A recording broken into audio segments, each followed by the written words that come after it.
Hello, trauma warriors. I'm Janae with Defeating Childhood Trauma.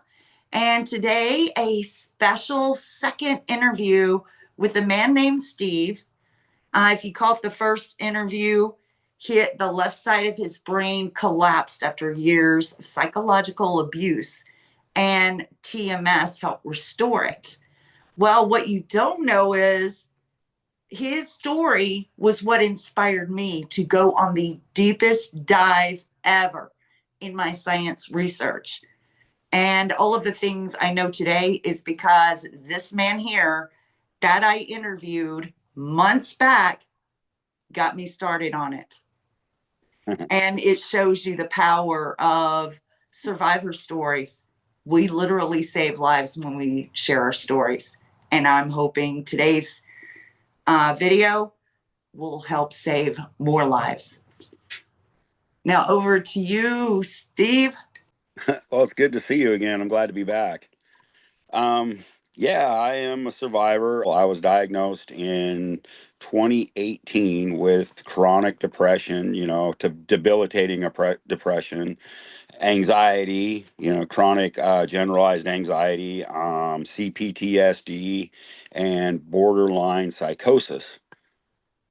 And then, long story short, yeah, I had some brain imaging done, and then my next visit, he told me I have what's called a TBI, a traumatic brain injury, and then I have some brain Time damage out for too. just a second.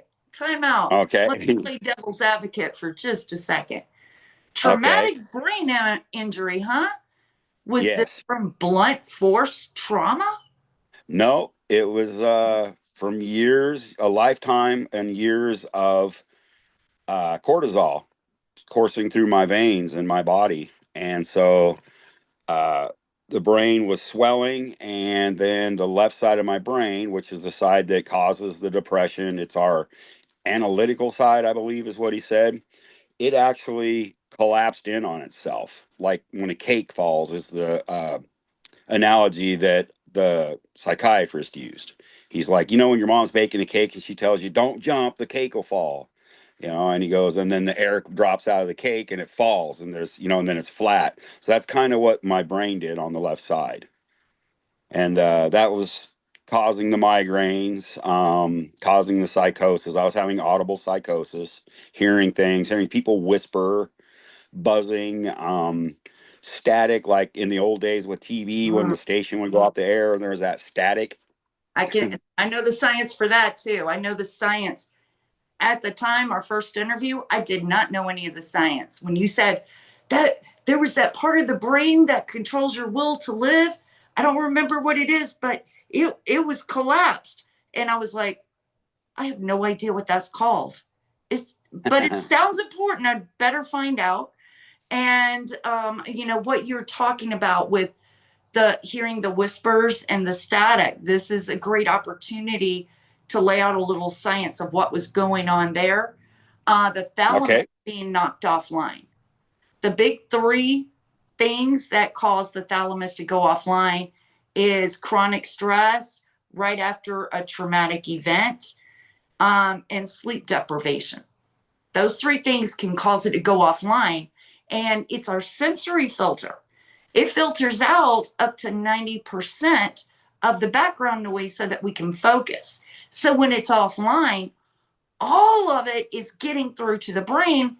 The rest of the brain is not equipped for understanding what in the heck is this, because the thalamus is out to lunch. So the rest of the brain is trying to cope, and that's some of what's going to happen. Having hearing static, hearing whispers, and I knew someone else back in the day who did have a breakdown. She's okay now. She was okay quickly, but it was from a traumatic event, chronic stress. She had all three. Traumatic event happened, chronic stress added to it, and sleep deprivation. And she was hearing whispers and didn't know what it meant.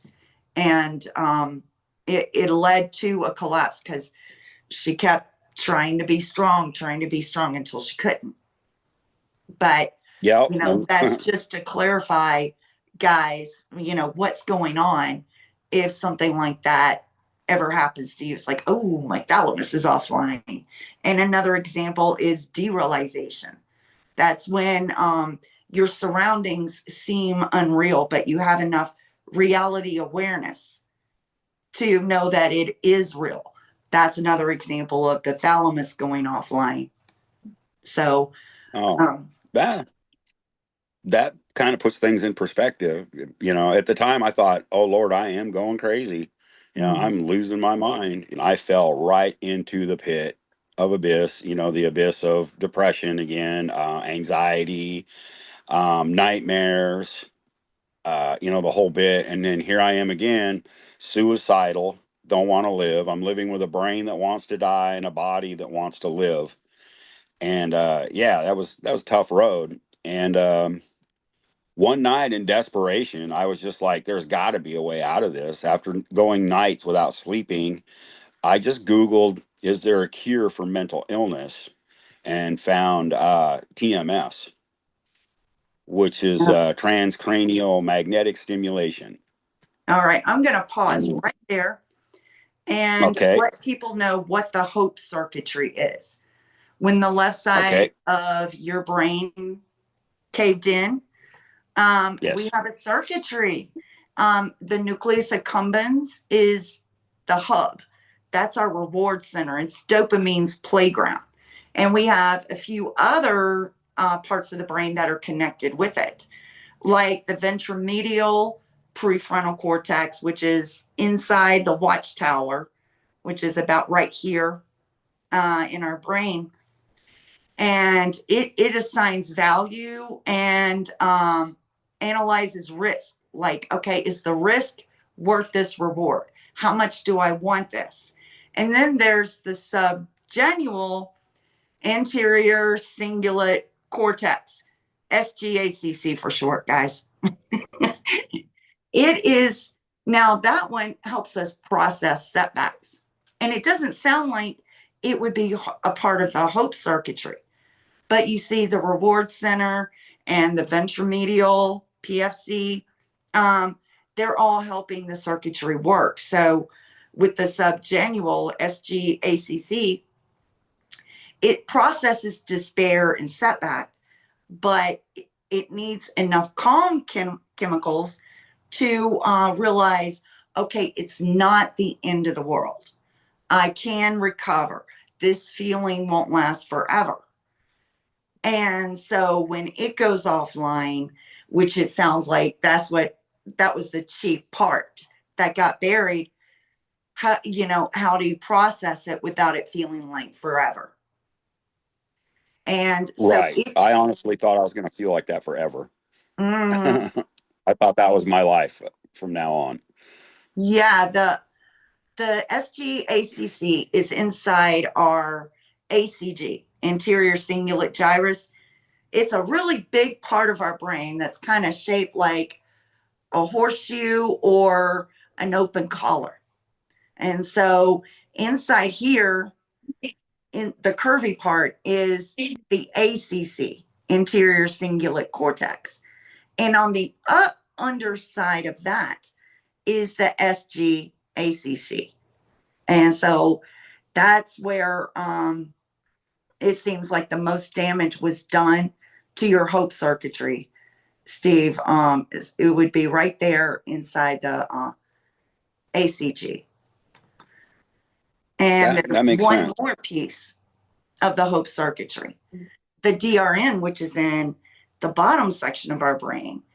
It converts tryptophan that we eat into serotonin and sends it to many, many parts of the brain.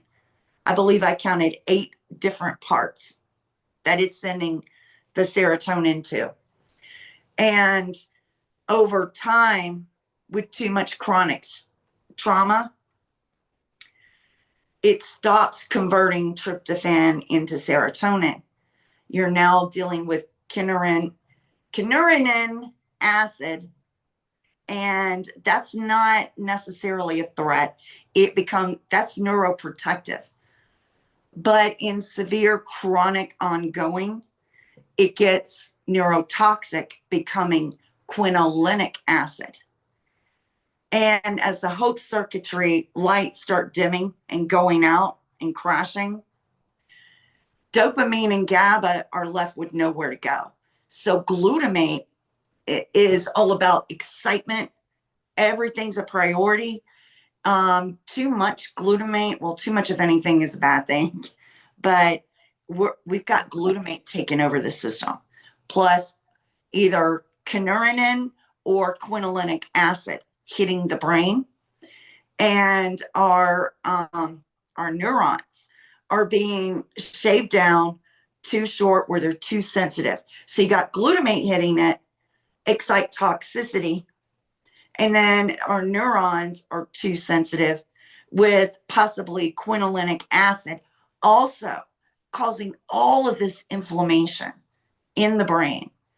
And Steve, I just want to tell you, I mean, what you described, the kind of shape your brain was in, that's the worst possible condition a traumatic brain could be in. And you are so lucky to be alive. I just want you to know that.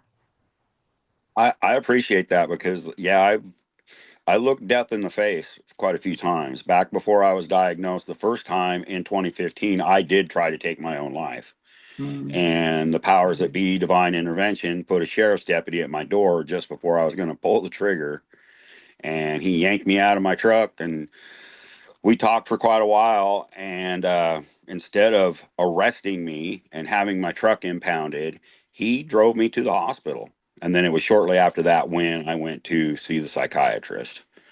And then this last time around, I wanted to so bad. I wanted to die so bad. Every morning I'd have to get up and just that. Someday I'll find a way to put it in words how debilitating depression and anxiety makes you feel. I can't never find the words, but I would sit on my bed every morning and count all the reasons why I should not just end my life right there. The condition your brain was in, that's exactly the kind of symptoms you're going to get. Yeah, Like one of the major symptoms is treatment resistant depression. that's where I was at. The Quinolinic acid medications and weren't helping. everything. Of course, you were in that condition. And this is why I wanted to do this follow up interview. Save some lives out there. Don't let your brain get in this condition because Steve is lucky to be with us. He's on the other side of that now. And could you tell us what TMS is all about? Yes, absolutely. TMS saved my life, and TMS is transcranial magnetic stimulation. Uh, I started my first treatment, and it was so painful that I didn't think I was going to be able to do it. The magnetic pulses were irritating my scalp, were um, making me my arms, my face twitch. My arms were twitching, and I was just like, I don't know if I can do this. And the staff there kept encouraging me, yes, you can do this, we need you to do this, you need to do this for your family.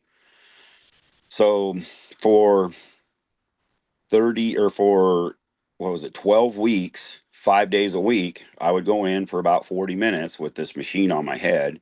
And it was, like I said, it was rough. I'd just be wiped out after the treatment.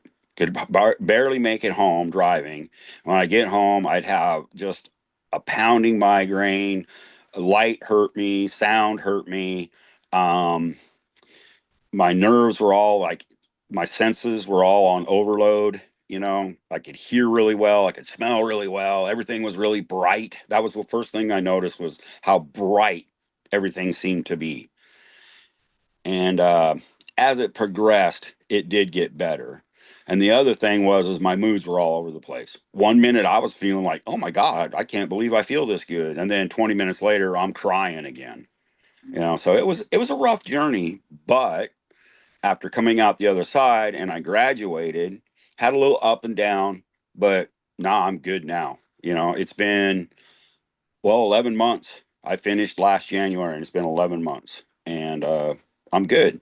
I'm really good. I don't have the suicidal ideation.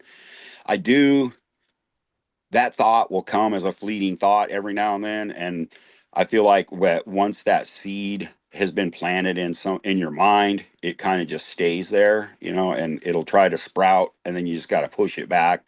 But as far as like now, I'll never act on it. I would never want to disappoint my friends or my family like that. Okay. It sounds to me like you have a scar on, it's not broken or damaged. It just has a scar on it now. That SGACC,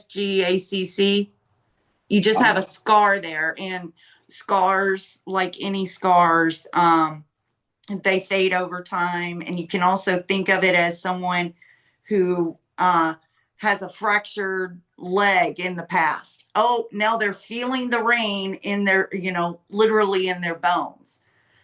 And so you can kind of think of that, think of it that way, because it sounds a lot like your brain and body is doing a fantastic job fighting fighting for you, fighting for your will to live, fighting for your hope. Yes.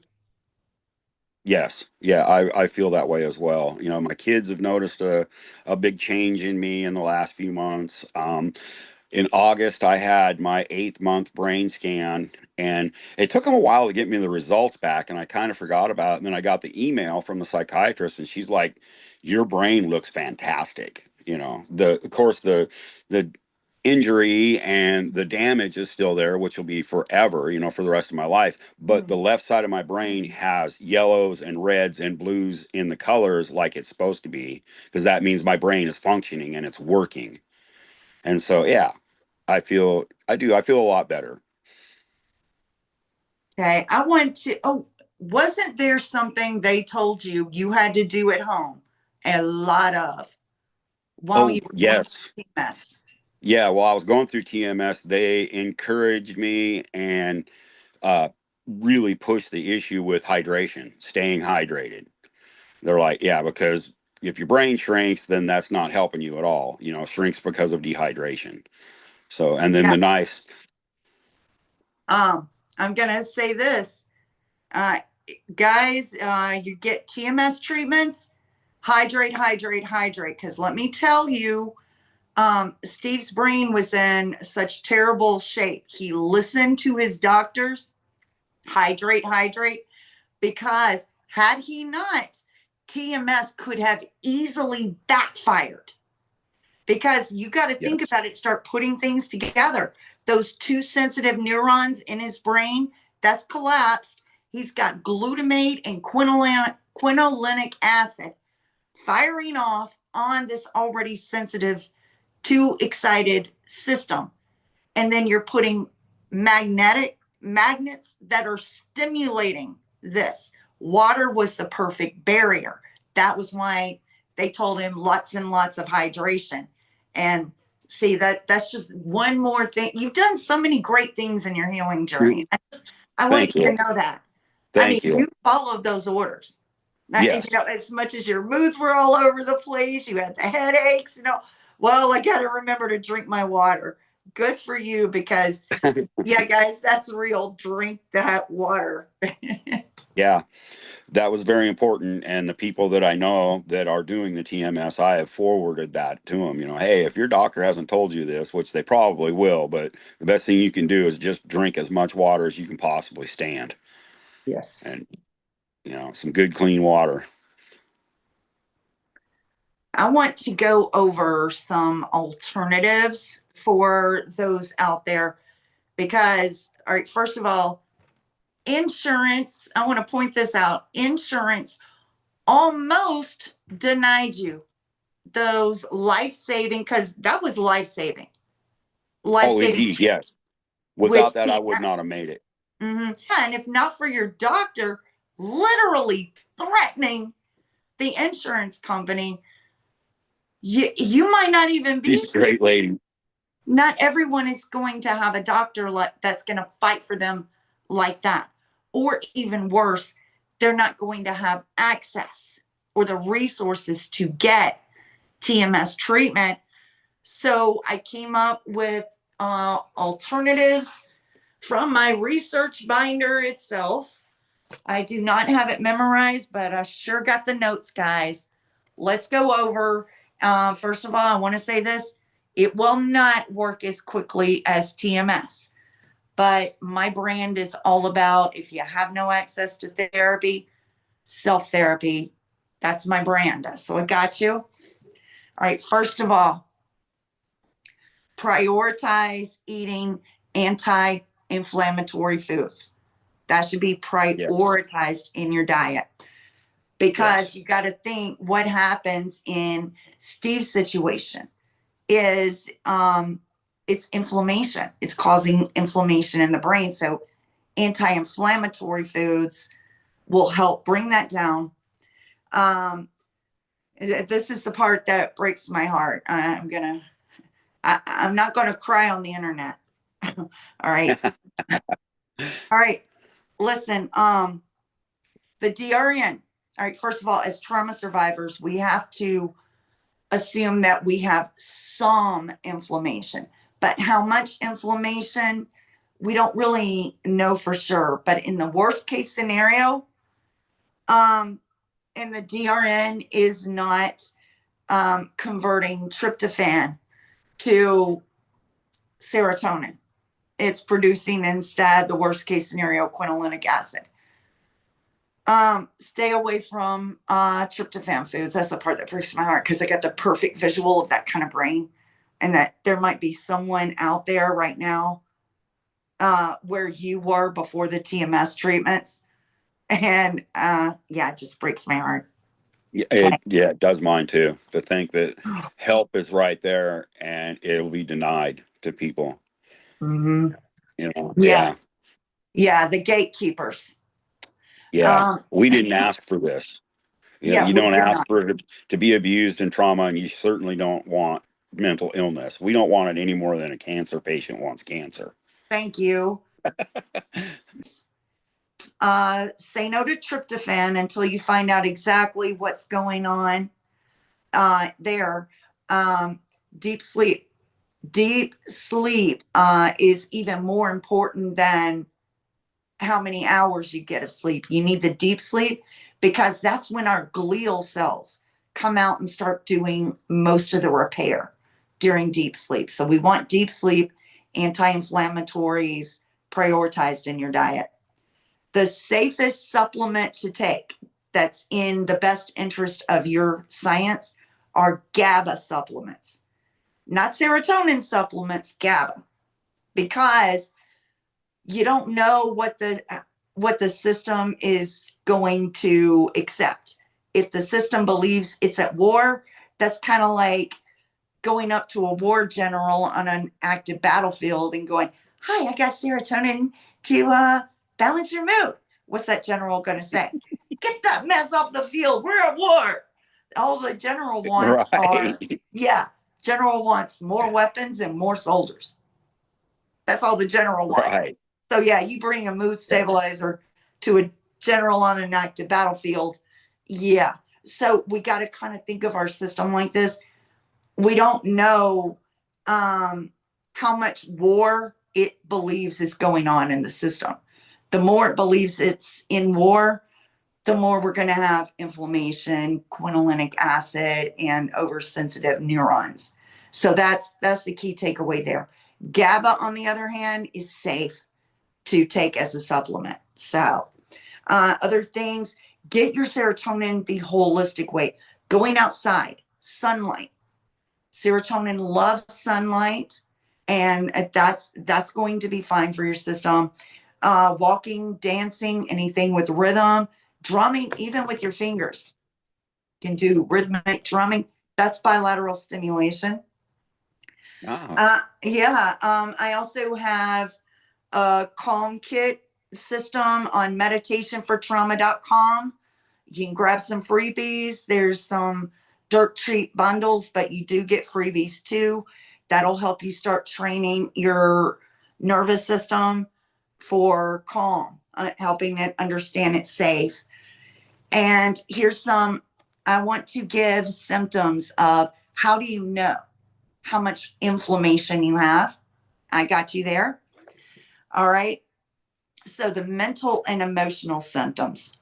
A sudden dip in mood is especially when you're usually regulated. Increased irritability, anxiety, hopelessness without a clear trigger, feeling off or foggy, disconnected from the self, loss of motivation, energy crash, or emotional numbness, craving sugar, starchy carbs, that's galanin and NPY at work right there, and salt, the body's trying to DIY anti inflammatories, and reactions to tryptophan and serotonin supplements make you feel worse, not better. Okay. So those are some signs of, I might want to leave the serotonin supplements alone and just stick with the GABA. And here's some physical symptoms now: bloating, digestive issues, morning stiffness, joint pain, especially when waking, puffy face and hands, that's fluid retention, skin changes like acne, rashes, sudden sensitivity, body feels heavy, like you're sick, tired. You're not really running a fever, but you feel kind of sick. Um, so poor sleep or waking in between 2 to 4 a.m. That's the liver's inflammation window. Did you guys know that? I sure didn't till I researched it. Chronic pain that moves or flares without injury, limited mobility, muscle weakness. Symptoms flare during emotional stress or burnout, and you may get both pain and dissociation or brain fog. So here are the also reflections times 3. Um, I'll link that also in the description.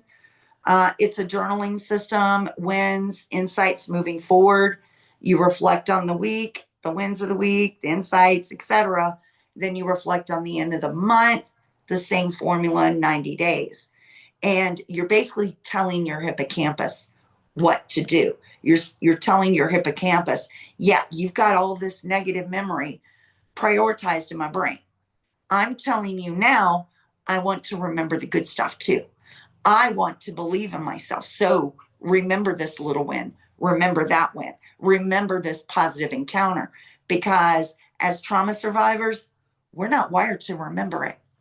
And that's why we're stuck with negative memory bias. And so I've got a system right now, it's free. In the future, y'all going to be laughing all the way to the bank when I charge and make it a paid course. It's free on my site. It's childhood trauma. Yeah.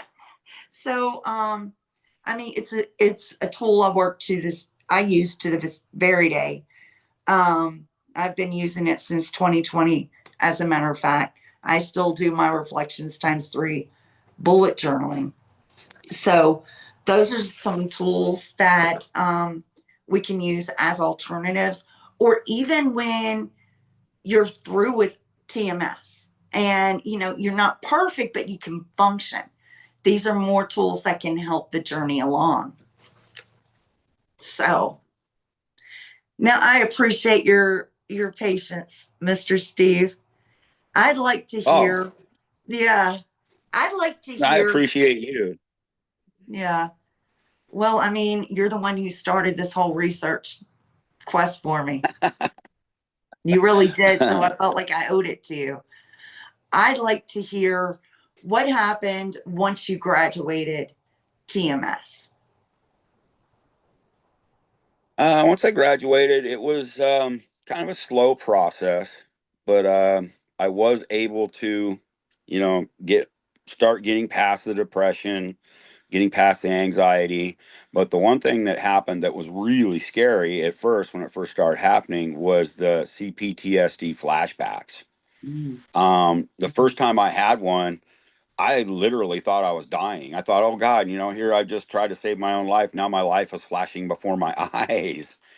And I would flash back to some of the abuse that I had endured as a child. and into my preteen years, and I would see, hear, and feel all the emotions, all the pain, just like it was happening all over to me again. And so, yeah, I remember I called my daughter, and we ended up I ended up talking to the psychiatrist again, and she told me, well, what you're having is classic flashbacks, and that the TMS has woke up your brain, and then now all these deep-seated memories that you've kind of repressed, not even knowing that you have, are coming to the surface. They want out. Your brain is trying to purge this stuff out. And I was just like, good God, it's like the nightmare when you're awake, you know.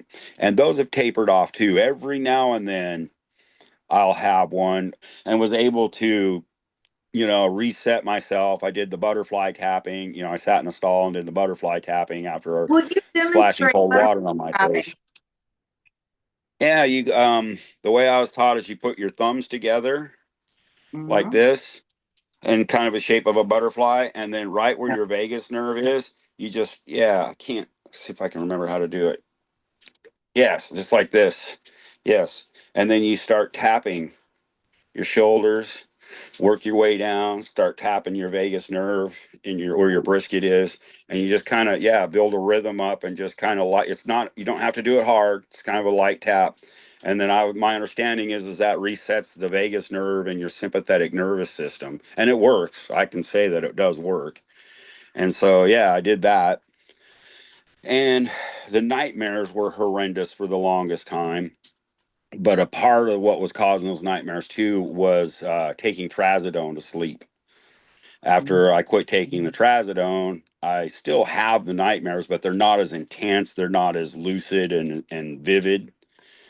So yeah, I mean, Did you do stepping any up of there. the letter writing or completing the nightmare upon getting up? Those are some great hacks for nightmares.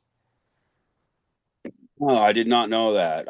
My psychiatrist wanted me to write a letter to my parents, write a letter to my ex-wife, write a letter to my ex-girlfriend, and then like burn them or tear them up. And I never even done that, which I probably should. Doing good every now and then. If I'm driving alone in my car, or sitting here in the dark by myself after the day, and that I'll start having these conversations in my head with these people that are never going to happen, and so that's just self-torture. You And can do so I, that to your nightmares. Like you complete it. Like say someone from your past is in your nightmare and it's like, upon waking, use your imagination to gain the upper hand. Let them have it. oh Yeah, yeah, it will start okay, turning. And I want to tell you something about your neuroplastic. That's a neuroplastic storm. That's what happened after TMS because your brain came back to life. It was like a crumbled down house before when it collapsed. right, yes. And so was your trauma. Your trauma was buried underneath. So once the house came back, trauma was unburied, things were starting to work. So the hippocampus and the PFC were working overtime. Hey, let's start time stamping all this. And it totally flooded you. It's like, oh, Jesus. Yeah, what a ride, yeah. That's another thing we can prepare people for is, yeah, just brace yourself. The neuroplastic storm, yes, it's part of the healing. It will go away. It's just gonna be really, really intense because all that buried trauma, we've got more parts of the brain working now. So it's just getting busy time stamping everything and hacks for, all right, first of all, if when we're having nightmares, especially about something bad that happened to us, or we're aware that it's related to bad things that happen to us, it's actually a good sign your central nervous system is trying to recalibrate itself. We're trying it's trying to make sense out of this so it can transcend it. And so one of the things we can do, because we don't have to put up with it just because it's a good sign, doesn't mean we got to put up with the process forever and a day. There's some people, they've been nightmaring their entire lives and don't know what to do with it. That poor nervous system just keeps right on recalibrating with no solutions. So if you can even have a nightly ritual where just before you go to bed, you can be thinking about that nightmare, the nightmare you had last time, like, I'm gonna get your butt. You show up. You show up in my dream tonight, I'm gonna get you. Like, and you get that mindset Yeah. where you can, because some people, they can turn things around in their dreams. Not me, I'm gullible. Every time I sleep, I believe everything. Because I'm in that not boat gonna too. occur to me, I can take control of this.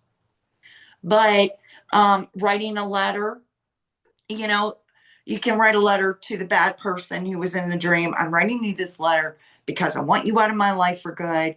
You're out of my waking life, and you're not allowed to enter my dreams.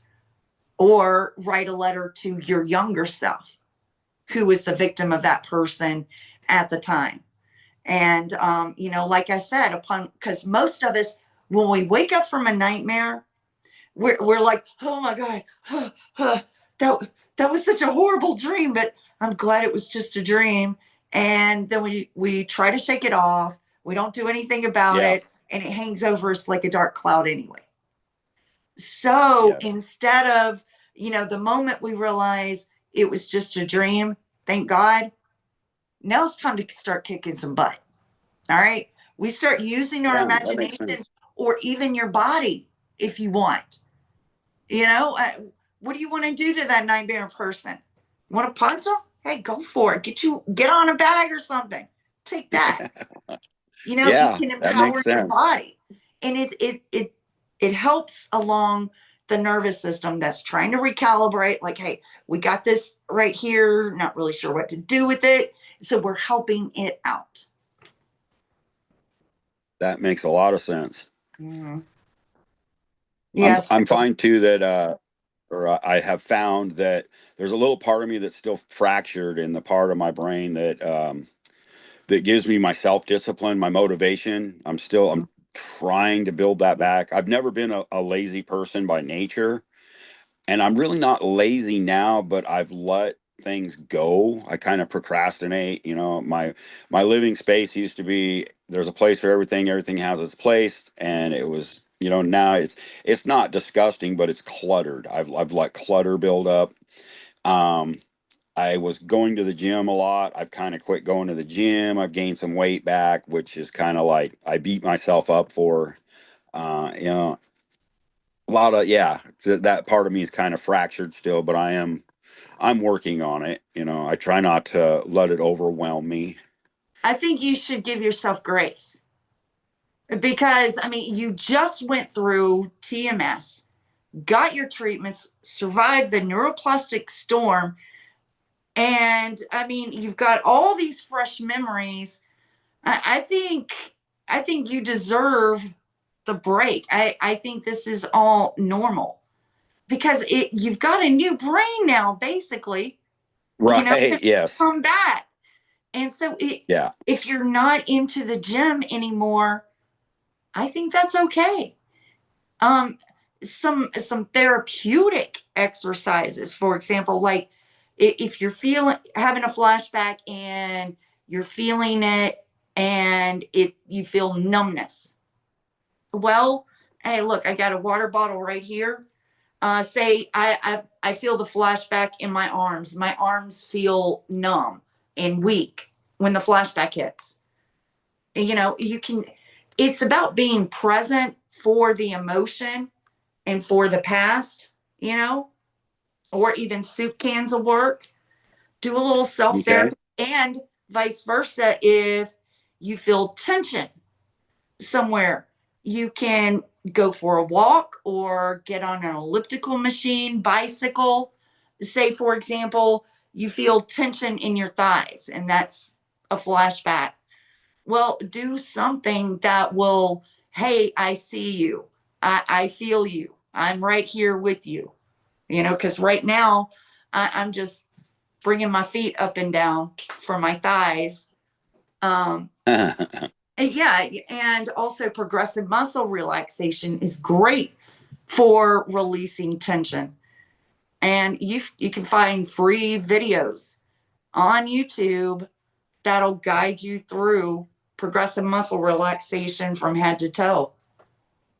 So, yeah. Oh, it's a good idea. Yeah, that's definitely a good idea. And I am focused on pushing forward and recovering and complete, and healing. I think you're doing a great job recovering so far. I do want to make that clear. Thank you. It's been a Yeah. long, rough road. I'm not going to say it's easy, but you got to have that warrior spirit. You got to fight through it. All right. Well, let's get to the wrap up where we talk about the ripple effect of you telling survivors telling their stories, just how powerful it can go. I mean, you live to tell something that a lot of people wouldn't. And that's Absolutely. what makes your story so valuable. You were the one who started my diligent research for months. I mean, I went dark on all social media. My Facebook account, Instagram, they didn't hear from me for a few months. And I even neglected my Yeah. site writing articles because I couldn't believe what I was learning. And then I wanted to learn more and more and more. And so, yeah, that's the power of your story that your story had on me. And now we're doing a part two to try and help save some lives out there. If anyone identifies with where you were before, knowing that there is hope, knowing what they need to do. And even if the gatekeepers out there, the system fails you, please go to my site. Please check the resources that are going to be in the description. Absolutely. And I've even just from our meeting last week and today, I've learned more from you that I can use for myself, even, never even thought about GABA supplements. Never crossed my mind. Yes, staying away from inflammatory foods, that I try to do that, sugars, carbs, things like that, because that's inflames the whole body, like you were saying. And yeah, I appreciate you and what you do. Definitely. We are definitely advocates for it, being abused and that turning into mental illness, that I would love to see more people pull out of this. Yes. So this is a really great way to end it. I know there's so much valuable content that can save lives. If we save even one person's life with this, it will have been worth it. Indeed. Absolutely. Yeah. So let us end it with forged in trauma, rising as warriors. Amen.